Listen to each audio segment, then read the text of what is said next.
Hello, everybody, and welcome back to the Maren Show. Today is going to be a special report. We are talking to Alessandra Bocchi from Italy. She's going to be discussing what's going on there with the coronavirus and what the implications of this are, both in geopolitical terms and in national terms. That's coming right up.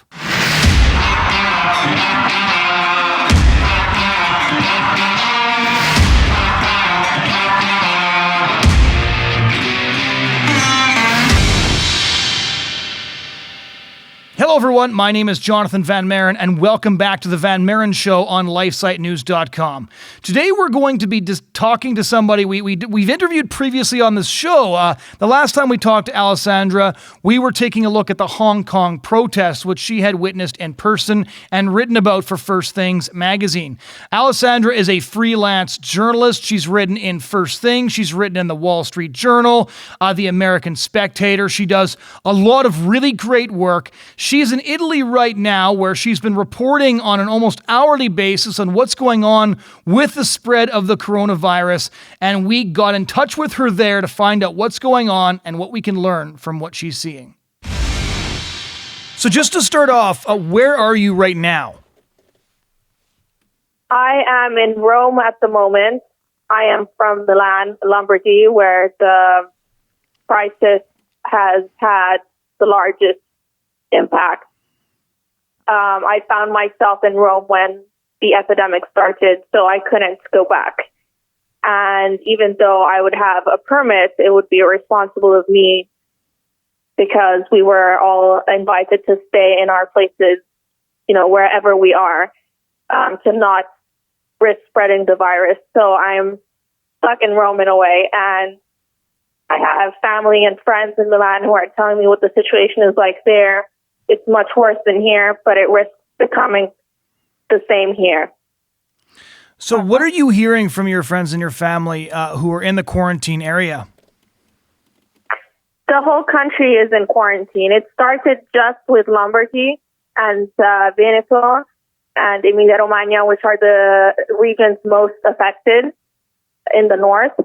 So there were red zones where people were not allowed to go out, and those who tested positive couldn't see their loved ones. They were leaving bags outside from a distance from their house, their family members with food inside or even clothes.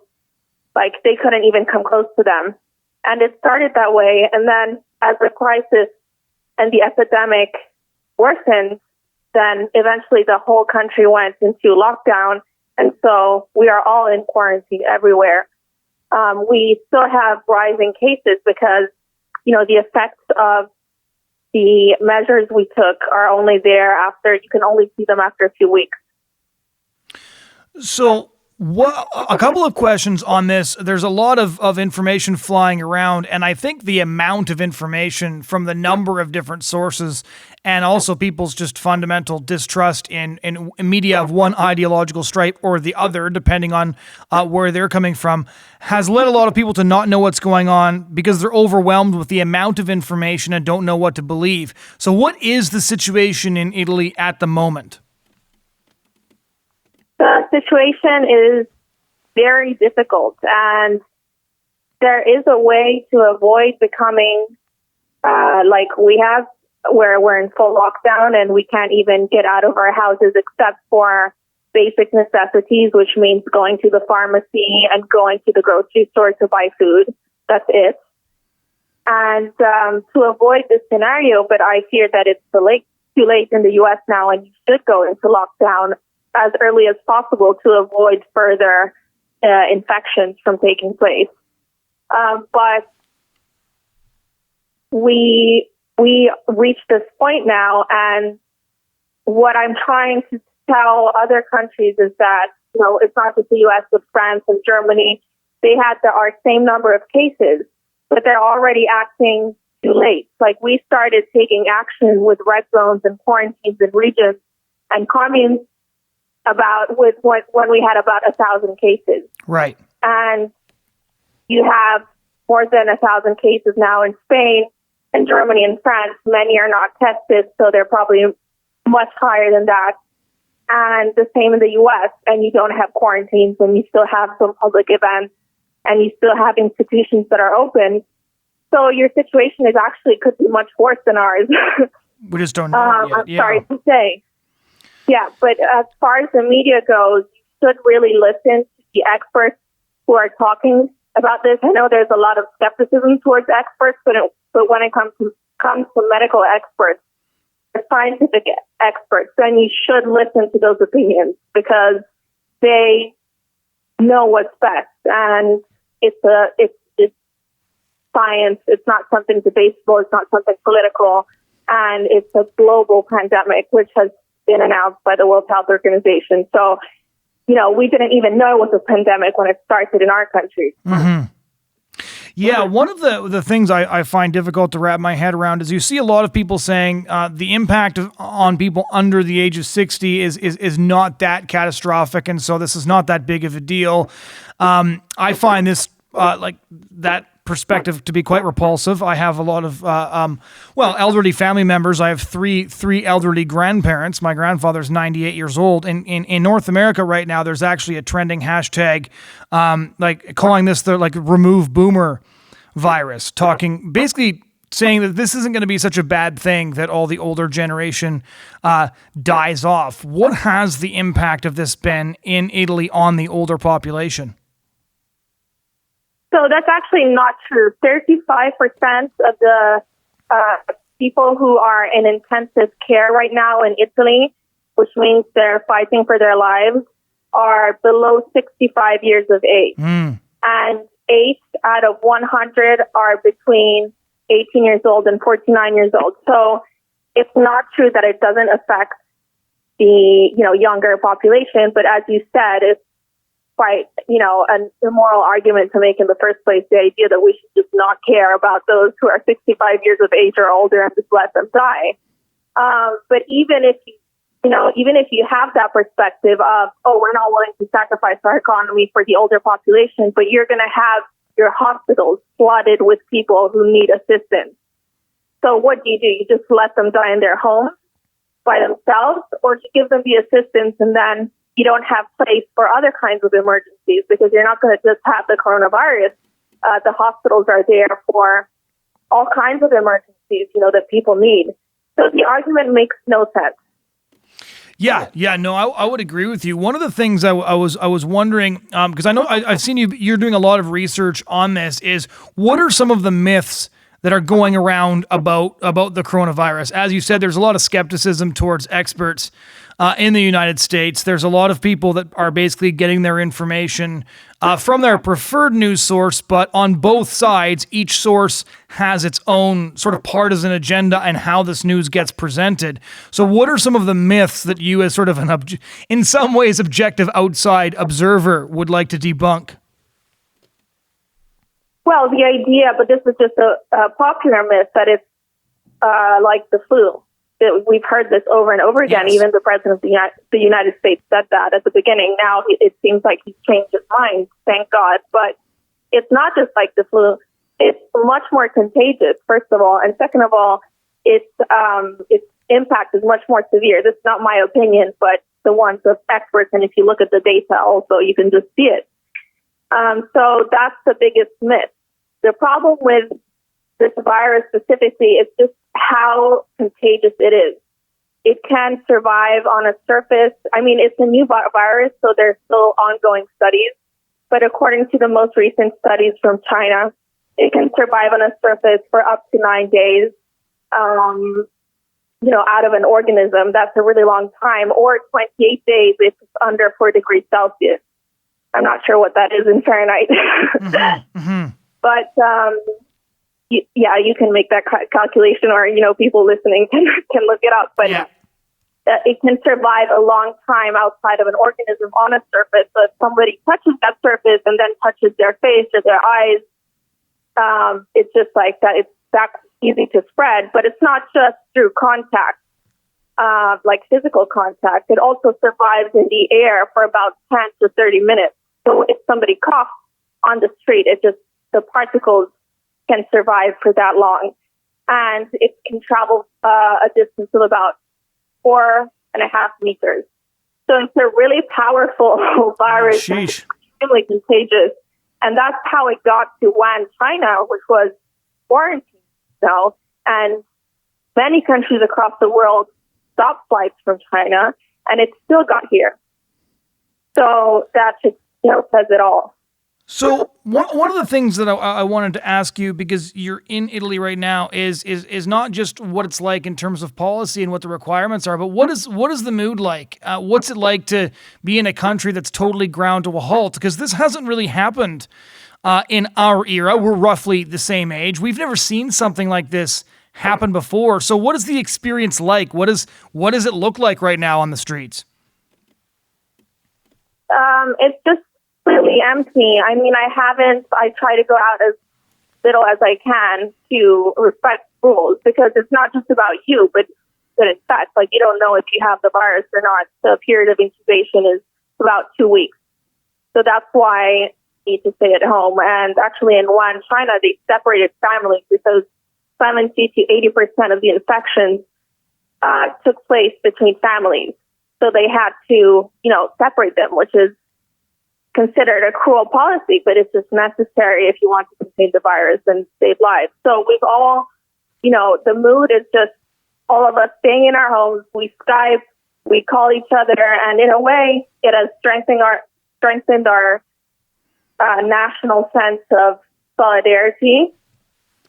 But it also worries a lot of us because we don't know what the consequences will be for our economy. Yeah, in response to this, and I noticed you wrote about this for the Wall Street Journal, what has the reaction of churches been to this virus? Because there's a lot of discussions going on right now. So in the Netherlands, for example, I have a lot of friends there because my family is originally from the Netherlands. They've got ministers that are preaching from the pulpit to empty churches, and everybody's phoning in and listening to the service that way, but not actually meeting in person. And there's a lot of discussion about taking the sort of the reasonable scientific approach of let's not meet because large meetings are passing this virus around, and this idea that, well, we want to meet in the house of God to pray for recovery, to pray for our nation. And you've got these two sort of competing views that are happening at the same time. So what has the response of churches in Italy been like, and what do you think of this discussion? Well, as you said, I wrote an opinion piece about this on the Wall Street Journal where I explained how the church has been completely silent and that silence has been deafening now because as the crisis got worse. We've had less even just comments or solidarity from the church in terms of statements or prayers or anything like that, let alone practical help. So that's been, something that we've had to come to terms with. In terms of letting people go to church, I disagree to the extent that if they don't have the protections that are necessary to not make the virus spread, then they will put more lives in danger. And, life is sacred, so we have to do what we can to protect it. And that's what the Christian religion teaches as well. If priests believe that they should continue to hold masses in the house of God, as you say, I mean, they should work with the authorities to have all the necessary protections that the other workers who have to stay outside, so people who work in pharmacies or grocery stores have. But in terms of having crowds of people together, that's the easiest way to spread the virus. So when you look what's happening around you, and one of the difficult things to figure out here is, so for example, I have to travel quite a bit for work. It's difficult in March to look ahead at your year and even figure out, well, what are we going to do next, right? I'm supposed to be in Europe a couple of times. I have no idea if I'll be going to Europe at all. A lot of the major I don't think so. Yeah, like a lot of the major pro-life events, for example, like Marches for Life, are like the first things to get canceled because, the entire goal is to have thousands of people get together. Looking at, so you're looking at the Italian situation specifically, but then you've mentioned that a few countries are exactly where Italy was 8-9 days ago or 2 weeks ago. So how do you see this thing playing out over the next couple of months based on all the data that you've been gathering and analyzing? I'm not an economist, so I can't say what the repercussions will be in terms of our livelihoods. But I do see that obviously there are going to be consequences to, the quarantine and people not working anymore. We already have supply chains being disrupted. For example, the other day I went to the grocery store and I was looking for disinfectants, and of course they were sold out. It was 6 p.m., so I didn't expect them to be there. But I asked the cashier if they would be there the next morning, and she told me they've been sold. They've not had any supplies for days because they all come from the region of Lombardy, which is the economic powerhouse of the country. Like Lombardy is the region that gives the most with no returns. So it disrupts entire supply chains, and this is a big problem in a globalized world. What will that mean? We already have governments trying to nationalize industries or to try and bring production back home because of this crisis. Mm-hmm. So some people have said that this will mean the end of globalization as we know it, and I think that will probably be the case. So that's an interesting theme that I was going to ask you about if you brought it up, because Ross Douthat wrote an interesting column in the New York Times, I believe, last week, noting that it will be a disappointing irony if Donald Trump, the China hawk, ends up losing his presidency over a virus that originated in China, but also because of our dependence on China for some of these medical supplies that we might end up running out of. Exactly, yeah. And then there's, of course, the implications for what you described, which is, I believe the EU has not been able to get a lot of supplies into Italy, but China's doing a lot of it. Is that correct?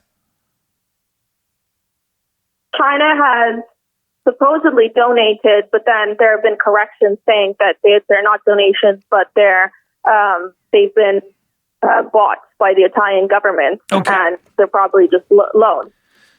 But it has come to Italy's rescue when Italy asked for help. The problem is, where was China when the epidemic first started in Italy? Why didn't they release statements with warnings telling us what it would be like and what we should do? It's almost like they waited for the worst moment to come for us to have to ask them for help, for them to come to the rescue and then look as the saviors.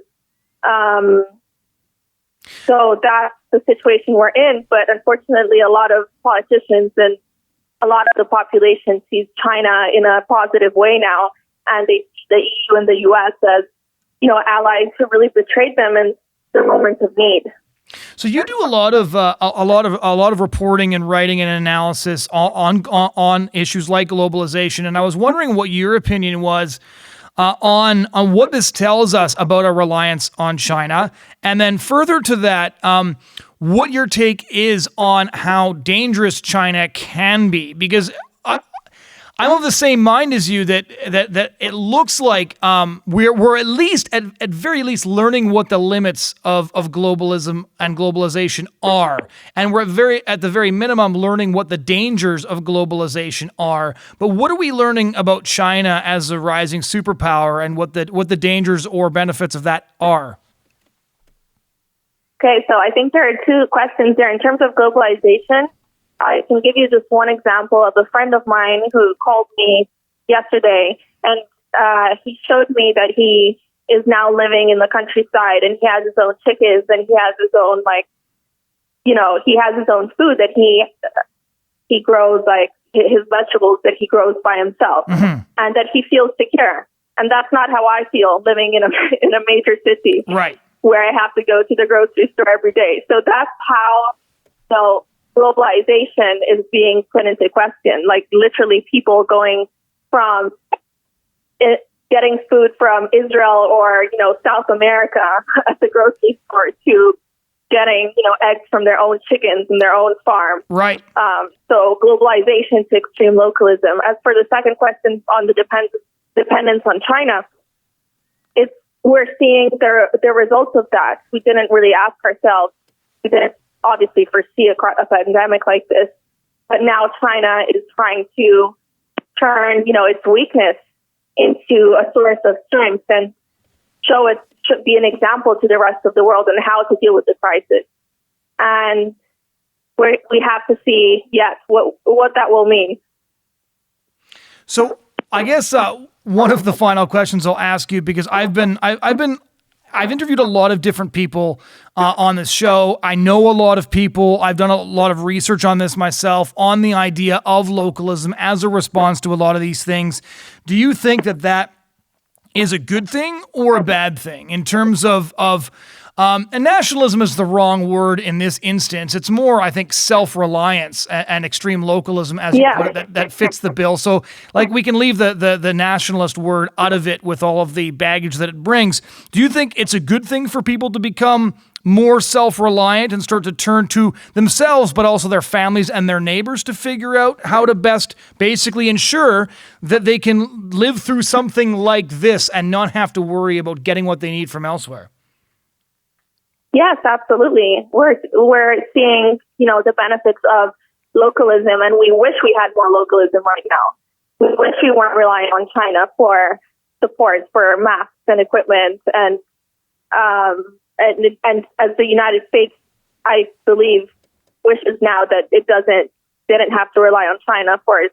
I think it's 90% of its pharmaceuticals are being produced in China. Is that correct? Mm-hmm. Yes. A very high number. So, we are seeing what the negative aspects of globalization that we've always taken for granted are now that we're in crisis. And I believe it is a good thing, because the more self-reliant we are, the more independent we are, but also because I think globalization has gone too far. I'm not a completely anti-modernist in the sense that we have made a lot of progress in terms of scientific development and medical development. But, we've become sort of atomized individuals where we rely on, things that we have no idea where they come from, and we have no idea that we're even dependent on someone else. So I think I guess this could be a positive outcome. Yeah. No, I know what you mean. Well, I hope you and your loved ones stay safe and healthy. Final question. Thank you. Is where can our listeners find your work? You write on a lot of different topics. I really enjoy reading what you have to say, especially because I find a lot of your on-the-ground reporting to be very, very interesting. So where can our listeners find your work? Thank you. You can find it on my social media pages. So on Twitter, it's at Alessa Bocchi, ALESSABOCCHI. And then you can find from there my website and my Instagram, where I also report on a lot of what is happening. So that's where you can find most of my work. Even the things that I write and publish in other papers, you can find them on my website as well. Okay, great. Well, thank you so much for taking the time to talk about all of this stuff with us. Thank you for having me, and stay safe. Ladies and gentlemen, that was my interview with Alessandra Bocchi, who is in Rome right now, reporting on what is going on with the coronavirus in Italy and what it means for those in North America and around the world. Thanks so much for tuning in for this special report. If you want to take a look at other interviews we've done, head over to lifesitenews.com and click on the podcast tab. We're going to try to keep you updated with what's going on, so you can also get other updates at lifesitenews.com, news on life, family, culture, and other updates of what's going on with the coronavirus around the world. Thanks so much for listening, and we do hope you'll tune in again next week.